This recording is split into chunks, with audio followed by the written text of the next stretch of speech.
Welcome back. I'm John Caldera, president of the Independence Institute. You're watching part 2 of a web-only broadcast of the 6th Congressional District. Assuming you've watched the first part, just go back to the webpage and do it. You know our cast of characters, so let's get going and let's talk about the economy. Let's start over on this side. If the war was the big issue a few months ago, but let me tell you, people now are talking about $5 a gallon gasoline prices perhaps by the end of the summer. We're nervous. We see our tax rebates coming back, our incentive checks. We're concerned about the economy. Let's start over here, Steve. John, remember the Bush... and again, I want to keep us all focused. I want to find out what's different about the four of you from each other, not the usual Republican line. Remember the Bush tax cuts, John? Well, the Bush tax cuts have been eclipsed now. Any gain that the average American got from those Bush tax cuts economically has been eclipsed, has been dwarfed by the energy tax, by the increases they have to pay at the pump for energy to get to work.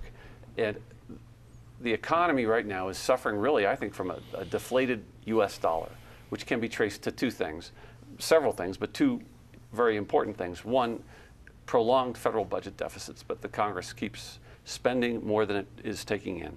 This year, something on the order of $600 billion. That's right. Thanks largely to Republicans. That's exactly right.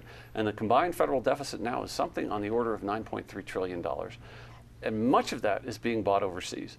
And then the second piece is the trade deficit. And well over half of our trade deficit is tied to energy because we don't have an effective national energy policy.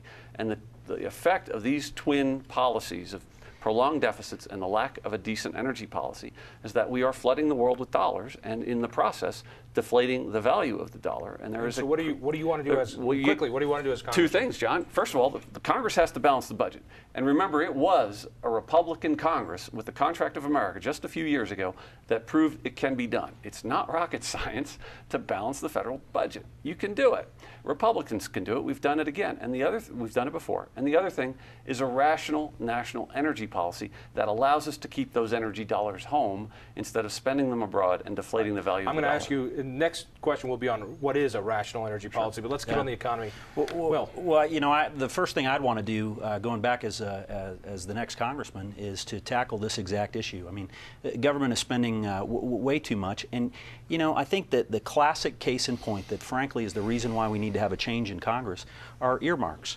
Our own Republican party can't even disavow themselves of it, and you know, $20 billion of government earmarks, wasteful programs like the Bridges to Nowhere, it's not only bad policy, John, it's just wrong. It's morally wrong. And that's a legacy of debt that we're leaving to our kids, to my kids, I hope to my, my grandkids. I hope we get it solved by then. Because that kind of just reckless spending, we just can't continue. So what are you going to do as a congressman, different than these three guys? Well, what I want to do is I want to tackle the issue through some reforms to the budget process. First of all, I'd love to see supermajorities to deficit spend. I'd love to see a supermajority to increase taxes. I'd love to have a spending cap, frankly, much like we have here in Colorado, where government at the federal level can only grow by inflation plus population growth. I mean, and I'd like to give the president a line item veto. Those are the kind of, I think, solutions that people with some political will, and I'll tell you one quick story, and that is that my hero on this issue is a doctor from Oklahoma, a guy who went back to Congress, who'd never served before, hadn't been in politics, he was a doctor, went back, got in Congress, and started fighting on these earmarks, and he's now the U.S. Senator from Oklahoma, Tom Coburn. And he's a guy who almost single-handedly has made a difference on this issue because I think he's not been part of the problem. And I think that that's why we need some new, real-world experienced people back in Congress. Differences on economics. Gentlemen, who wants to go next? I want you to separate yourself from your competition. Well, I think we do agree on the energy. Energy is the greatest component of inflation in this country, and we have to have more supply. We've got to have more exploration and more production within this country. It can be environmentally done in a sensitive way. That's absolutely critical to stabilize the price. I think that's going to be the #1 pocketbook issue going into this fall's election, are going to be energy prices. I think, secondly, we need to look at alternatives that make sense in the long run. So I think we need to get away from fossil fuels in the long run. We also need to look at nuclear power. and I think it can be safely done with the right regulatory framework around it. France, I hate to use that as an example, but they're about 80% right now. 80% of their electricity is generated by nuclear power, so that's an issue that we need to look at. In terms of federal spending, it is out of control, and that's why Republicans are out of power right now, is because they didn't hold true to their beliefs as being fiscal conservatives. The biggest part of the budget, unfortunately, is now on autopilot. It's entitlement spending. It's not discretionary spending. It's entitlement spending. And so, well, and that issue right there, excuse me. I'm going to finish my comment. Okay. I'm going to finish. And what is important about this district, in being a very Republican seat, it has enabled someone to be able to take strong positions that someone in a swing seat may not be able to take. An entitlement reform, in order to bring fiscal sanity to this country, has got to be a part of it. And here you have a president who was talking about Social Security reform, abandoned Social Security reform, turned around and did an entitlement on Medicare for which he cooked the books to make the numbers work, and future generations are going to be paying for that. Someone has to have the courage to step up and say, no, I've demonstrated that courage here in the state of Colorado. I was just going to make the point. I was just going to make the point on the entitlements is that I guess it was a day or so's Wall Street Journal editorial about Medicare and how you know, states, and it's kind of a corrupted process. And I think that that's part of the problem, is because again, the process breeds this, and that's why I think we need some different people. He's speaking to Medicaid, not Medicare. Let's bring it over to Ted. Well, right now we have a $9 trillion deficit, and they say in the next 20 years we'll have a $57 trillion deficit. That's going to bankrupt this country if we don't do something about it. And I have the proven record to stand up and say no new taxes. I've never voted for a tax increase in the 7 years that I'm going to be there, that I've been in the legislature, and I won't when I go to Congress. On that topic, but I've also been all of you fighting. have signed a no new tax pledge. Steve, you said you will be signing a no new tax pledge. Is that I don't correct? recall signing one, but I'd be happy to sign one if I had one. I'll be sure to get you one. Ted, go ahead and finish up the point. But it's more, the spending is more the symptom of the problem. The problem is we have an entire population that is now looking to government to be their provider.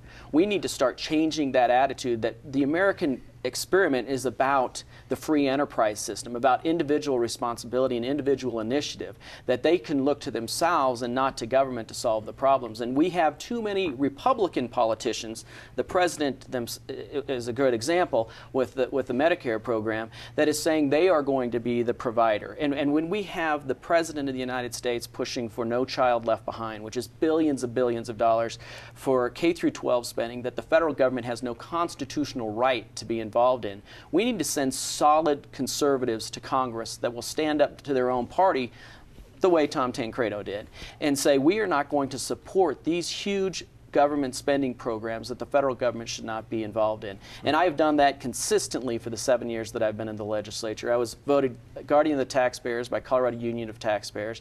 NFIB has supported me. These are issues that I've been a champion on my entire legislative career, and I will continue to fight that when I go to Steve, Congress. you had a quick comment on this? Well, when Will speaks of all these systemic fixes, supermajority for this, supermajority for that, those are systemic fixes.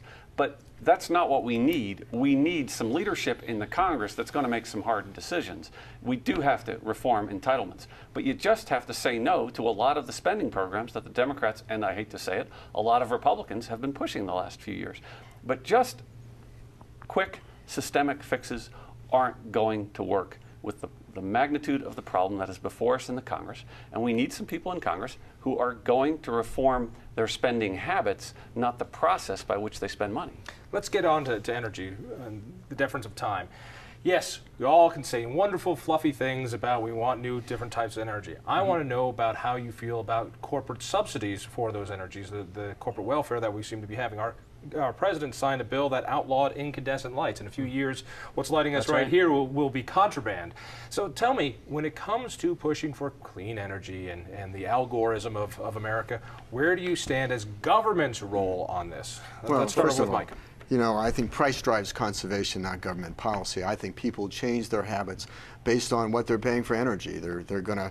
I talked to an auto dealer yesterday morning, and he talked to me about how, you know,